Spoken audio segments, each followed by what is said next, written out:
अस्सलामुअलैकुम everyone and welcome back to my channel. So कैसे हो आप सब? आई होप आप सब ठीक होंगे। और जी आज का व्लॉग यहाँ पर शुरू किया था मैंने, यहाँ मैं कर रही थी कुकिंग।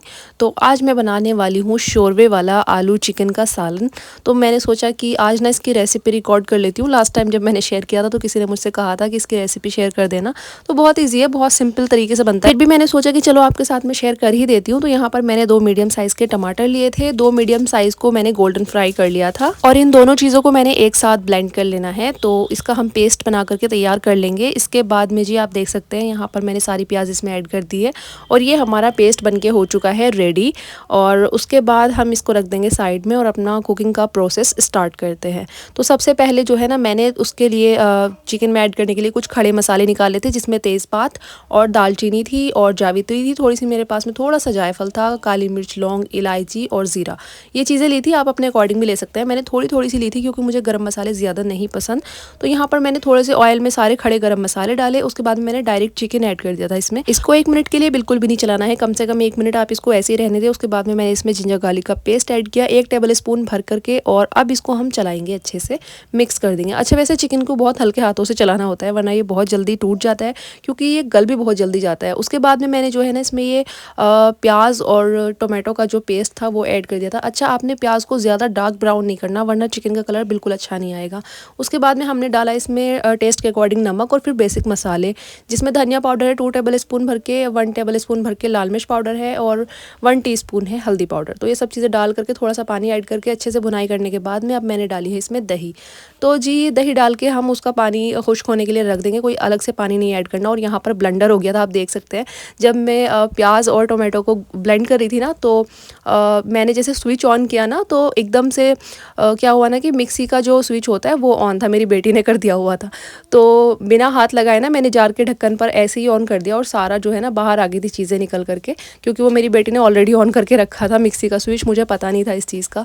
तो खैर ये होने के बाद में अब मैंने यहाँ पर इसमें पानी ऐड कर दिया था और फिर पानी ऐड करने के बाद में मैंने इसमें डाले थे आलू। तो मैंने 2 मीडियम साइज़ के आलू डाले थे, मैं ज़्यादा नहीं डालती, और बस 1 सीटी लगा दी थी मैंने लास्ट में। तो चिकन भी अच्छे से गल गया था और आलू भी बहुत अच्छे से गल गए थे। 1 सीटी में आलू प्रॉपर्ली कुक हो जाते हैं। ज़्यादा गले हुए आलू सालन में अच्छे नहीं लगते, क्योंकि अगर आपको सालन दोबारा गर्म करना पड़ जाए ना तो वो बिल्कुल घुल मिल जाते हैं। तो इस वजह से बस आपको गलने तक उनको पकाना है, ओवर कुक नहीं करना है। उसके बाद में यहाँ पर मैंने अपने लिए बना लिया था एक पराठा और हम लोग कर रहे थे सहरी। तो ये सहरी का टाइम है और यहाँ पर मैंने साथ में थोड़ी सी चाय भी ले ली थी। खैर ये है सुबह का टाइम। तो यहाँ पर फजर की नमाज़ पढ़ने के बाद में मैंने सोचा फटाफट से मशीन लगा लेती हूँ, क्योंकि मैंने कहा सो जाती हूँ वैसे तो मैं नमाज़ कुरान पढ़ करके, लेकिन मैंने सोचा फिर पता नहीं दिन में टाइम नहीं मिलता इन सब कामों का, तो मैंने कहा अर्ली मॉर्निंग में ही मैं स्टार्ट कर देती हूँ सारा काम अपना। तो यहाँ पर मैंने मशीन लगा दी थी और उसके बाद में कपड़े सारे हमारे वॉश हो गए थे। फिर मैं थोड़ी देर के लिए सो गई थी और अब है ज़ोहर का टाइम। तो मैंने यहाँ पर सबसे पहले नमाज़ अदा की ज़ोहर की, और मैंने क्योंकि क्लीनिंग नहीं करी थी, बस मैंने बाहर का कपड़े धो करके ना बाहर का मैंने फ़र्श धो दिया था। तो मैंने सोचा चलो अब रूम क्लीन कर लेते हैं। बाहर का तो सारा अल्हम्दुलिल्लाह साफ़ हो गया था, अब मैंने रूम की क्लीनिंग करना शुरू किया। फिर उसके बाद जो है मैं आ गई थी बाज़ार, क्योंकि मुझे कुछ चीज़ें लेनी थी और यहाँ पर मैं देख रही थी अपने लिए बुरका। अच्छा, मुझे पता नहीं क्यों, मतलब वैसे ना इंटरनेट पर इंसान का दिमाग इतना ख़राब हो जाता है चीज़ें देख देख कर के उसको ना नॉर्मल डिज़ाइन पसंद ही नहीं आ रहे होते।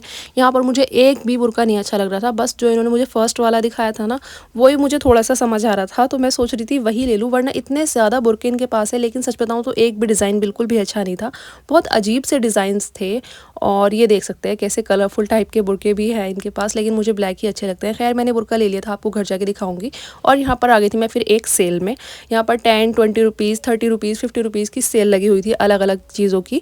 तो खैर ये स्कैम होता है भाई, यहाँ पर आप जाओगे ना तो हर एक चीज़ आपको 10-20 रुपये में नहीं मिल रही होती। 10-20 रुपये में सिर्फ वही चीज़ें मिलती हैं जो उतनी ही वैल्यू रखती हैं, क्योंकि जैसे रबर बैंड हो गई, क्लचर वगैरह हो गए, तो वो मिल जाते हैं आपको 30-40 रुपीज़ की सेल में। लेकिन बाकी जो टिफ़िन वगैरह आप देख रहे हैं ना या और भी चीज़ें, तो वो अपने ही प्राइस में मिल रही होती हैं। ये बस एक कस्टमर को ना स्कैम कर रहे होते हैं ये लोग, क्योंकि सेल के नाम पर ना बहुत, आप देख सकते हैं यहाँ पर काफ़ी ज़्यादा रश था, तो लोग आ ही जाते हैं सेल के नाम पर। तो खैर मैंने अपनी बेटी की पोनियाँ वगैरह ले ली, बहुत सारी क्लचर वगैरह लिए, और फिर मैंने एक डस्टबिन लिया था किचन के लिए, वो मैं आपको घर चल के दिखाऊंगी। और फिर आ गए थे हम लोग सूट वगैरह देखने के लिए, लेकिन इतने कोई प्राइस हाई है ना मार्केट में सूट वगैरह के, तो मुझे ये अच्छा भी लग रहा था, लेकिन इसके प्राइस ना बहुत ज़्यादा हाई थे। तो फिर देखते हैं क्या करना है। सूट का हो सकता है मैं अभी ना लूँ। फिर यहाँ पर मैं अपने हस्बैंड के लिए कुर्ता पजामा देखने आई थी, तो इस बार ना मुझे कुर्ते का कपड़ा भी अच्छा नहीं मिल रहा, पता नहीं क्यों। तो फिर देखते हैं खैर लेते हैं या नहीं। उसके बाद जी मैं आ गई थी अपनी बेटी के लिए सैंडल लेने के लिए। तो यहाँ पर जो है अब मैं सैंडल देख रही हूँ। खैर आज ना मेरी अम्मी आई हुई थी तो मैं उनके साथ ही बाज़ार आ गई थी, वरना इतना इंसान को टाइम नहीं मिल रहा होता। अकेले को तो वैसे भी मेरी जाने की हिम्मत नहीं होती और मेरे शौहर आजकल बहुत बिज़ी रहते हैं काम में। तो अम्मी आई हुई थी घर पर, तो मैंने सोचा इस चीज़ का फ़ायदा उठा लिया जाए, और कुकिंग जो है ना अम्मी ने ही कर ली थी। तो अब मैंने बना लिए थे उड़द, और अब मैं बना रही हूँ इफ्तारी की प्रिपरेशन कर रही थी। मैं यहाँ पर चाट वगैरह बना रही हूँ, फ्रूट चाट। और अम्मी ने आज बनाए थे उड़द, अभी तो बने भी नहीं थे, मतलब उबाल के रखे थे, बस बाकी की चीज़ें अम्मी अब करेंगी इफ्तार के टाइम पे, क्योंकि हैंड टू हैंड के पके हुए अच्छे लगते हैं। तो बस वो फाइनल स्टेज चल रही थी कुकिंग की। तो यहाँ पर अम्मी भी किचन में थी और मैं भी, तो मैं कर रही थी बस ये छोटी मोटी स्नैक्स की तैयारी, और अम्मी खाना बना रही थी। तो बस गोश्त गलने के लिए रख दिया था कुकर में, और साथ में अम्मी हल्दी भून रही थी। अम्मी हल्दी को ना इस तरह भून करके उड़द में ऐड करती हैं तो बहुत अच्छा कलर आता है उससे। और अब सारा जो है उड़द को इसमें ट्रांसफ़र कर लिया था, गोश्त को भी मिक्स कर लिया था, और जो भी अम्मी का रेसिपी होती है उसके अकॉर्डिंग बना रही थी। वैसे मैं भी उनकी ही रेसिपी से बनाती हूँ। तो यहाँ पर सारी चीज़ें हो चुकी है कंप्लीट। यहाँ पर मेरी फ्रूट चाट बनके भी हो चुकी थी रेडी, और इसको कर लेंगे हम अच्छे से मिक्स। तो सारे फ्रूट्स जो भी थे सब ऐड करके मैंने शुगर वगैरह, ऑरेंज जूस और चाट मसाला डाल करके इसको अच्छे से मिक्स कर लिया था। और इसको ना थोड़ी देर पहले बना के रख दो तो बहुत टेस्टी हो जाती है। तो तकरीबन मैं इसको 1 घंटा पहले बना करके रखती हूँ। तो सारा फ्लेवर जो होता है ना फ्रूट्स का आपस में घुल मिल जाता है, बहुत अच्छी लगती है। उसके बाद मैंने बना ली थी फुल्कियाँ, यहाँ पर आप देख सकते हैं। और अब मैं जो है ना पकौड़ी फ्राई कर रही थी। तो यहाँ पर एक एक करके हम सारी पकौड़ी फ्राई कर लेंगे। इनको मैं लो फ्लेम पर डाल दूँगी ताकि अच्छे से ना ये क्रिस्पी हो जाए। और आजकल मैं दूसरे टाइप की पकौड़ियाँ बना रही हूँ। पहले जो है ना मैं थोड़ी अलग टाइप की बना रही होती थी, लेकिन आजकल मैंने चेंज कर दिया हुआ है, क्योंकि मेरे हस्बैंड को वो वाली नहीं अच्छी लगती, उनको इस तरह की अच्छी लगती हैं। तो मैंने सोचा चलो यही बना लेते हैं। और वैसे तो मुझे भी ये अच्छी लगती है, बट बड़े बुज़ुर्गों से ये नहीं खाई जाती, क्योंकि ये कुछ एक्स्ट्रा लेवल की क्रिस्पी होती है। तो खैर मैंने आज यही बना ली थी, और ये हो चुकी हैं बन करके रेडी। अभी मुझे एक बार और बनानी है, क्योंकि थोड़ा सा मेरे पास में और आलू प्याज वगैरह पड़े हुए हैं तो मिक्स हुए हुए, मैंने सोचा और बना लेते हैं। फिर यहाँ पर मैंने प्लेटिंग करी दही बड़े की। तो यहाँ पर जो है आप देख सकते हैं मैंने डाली इसमें दही, मीठी दही डाल करके। फिर मैंने यहाँ पर इमली और खजूर की चटनी ऐड करी थी, सॉरी इमली और गुड़ की चटनी ऐड करी थी। उसके बाद में हम चाट मसाला स्प्रिंकल कर देंगे, और ये उड़द बन करके हो चुके हैं हमारे रेडी। अल्हम्दुलिल्लाह बहुत अच्छे उड़द बने थे, बहुत टेस्टी हो रहे थे ये। और उसके बाद में हमने इफ़्तार वगैरह कर लिया था। बिल्कुल मेरे पास में टाइम नहीं था कि मैं आपको शो करूँ अपना। आज दस्तरखान भी मैंने रिकॉर्ड नहीं किया, और बस मैंने कहा चलो भाई बंदा सुकून से जो इफ़्तार कर ले। और अम्मी वगैरह भी थी साथ में, मैंने कहा सुकून से इफ़्तार कर लेते हैं, कोई बात नहीं, हमेशा रोज़ सेम चीज़ दिखाना ज़रूरी नहीं होता। फिर ये चीज़ें थी जो मैं सेल में से लेकर के आई थी, लेकिन आपको बताऊँ मैं ये ट्रे जो है ना छोटी सी, सिर्फ 2 कप या 3 कप ही इसमें आ सकते हैं, उससे ज़्यादा इसमें अच्छे नहीं लगेंगे। और ये मिली थी आई थिंक मुझे 110 रुपीज़ की। तो उस कहने के लिए तो सेल है, लेकिन आप देख सकते हैं अच्छे खासे सेम प्राइस मार्केट वाले। फिर ये जी 20 रुपीज़ की सेल वाली चीज़ें हैं, आप देख सकते हैं। ये बॉटल वॉश करने का ब्रश है, और कुछ छोटी मोटी सी चीज़ें जो भी देख रहे हैं ना आप, ये 20 रुपीज़ की सेल में मुझे मिली थी ये चीज़ें।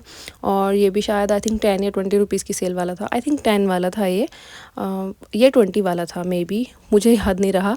तो बस ये छोटी मोटी सी चीज़ें थी जो मैं लेकर के आई थी। और अपनी बेटी के लिए मैं लाई थी बहुत सारी पोनियाँ, क्लिप्स वगैरह, और ये कुछ हैंगर, ये सब चीज़ें लेकर के आई थी मैं। तो और उसके बाद में ये रहा एक छोटा सा क्लचर।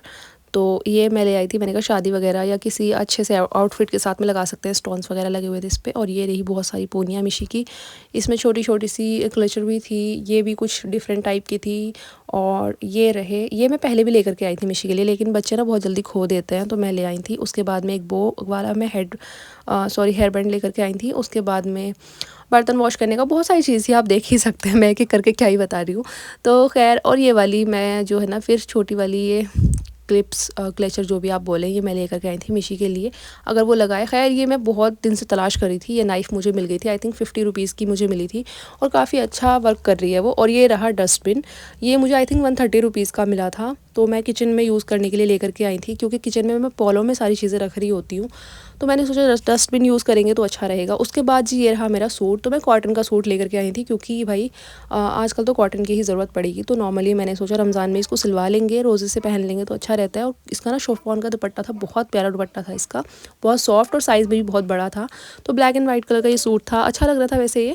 और उसके बाद में ये रहा मेरा बुर्का, जो मैं बुर्का लेकर के आई थी आपको बता दी थी। तो मुझे बस यही नॉर्मल सा एक ये ठीक लगा था, उसके अलावा तो मुझे कोई बुर्का अच्छा ही नहीं लग रहा था। वहाँ पर बहुत ओवर, या तो बहुत ओवर वर्क था उन पर, या किसी पर बिल्कुल था ही नहीं। और एक तो स्लीव्स पता नहीं कौन सा डिज़ाइन की चला दी है इन्होंने, ऐसा लगता है जैसे बकरी के कानों के शेप होता है ना उस मुझे तो सच में ऐसा लग रहा होता है, मतलब बहुत अजीब किस्म की स्लीव्स का डिज़ाइन चल रहा है आजकल। इतनी बड़ी बड़ी खुली खुली स्लीव्स है ना कि हाथ बंदा ऊपर कर लेना, अगर बाइक वगैरह पर बैठते हैं या रिक्शे में बैठे हैं, अगर आप हाथ ज़रा सा ऊपर कर लेंगे ना किसी चीज़ को पकड़ने के लिए, तो आपका हाथ ना शोल्डर तक खुल जाएगा पूरा, इतना कोई अजीब डिज़ाइन चल रहा है स्लीव्स का। So that's all for the vlog and I hope आपको व्लॉग अच्छा लगा होगा। अच्छा लगा है तो प्लीज़ लाइक शेयर सब्सक्राइब जरूर कर दिया करो। आप देख तो लेते हो लेकिन लाइक नहीं करते व्लॉग को, तो प्लीज़ लाइक भी कर दिया करो। मेरे व्लॉग को शेयर कर देना अपने फ्रेंड्स एंड फैमिली में। Thank you so much for watching. Bye bye. अल्लाह हाफिज़। Take care of yourself.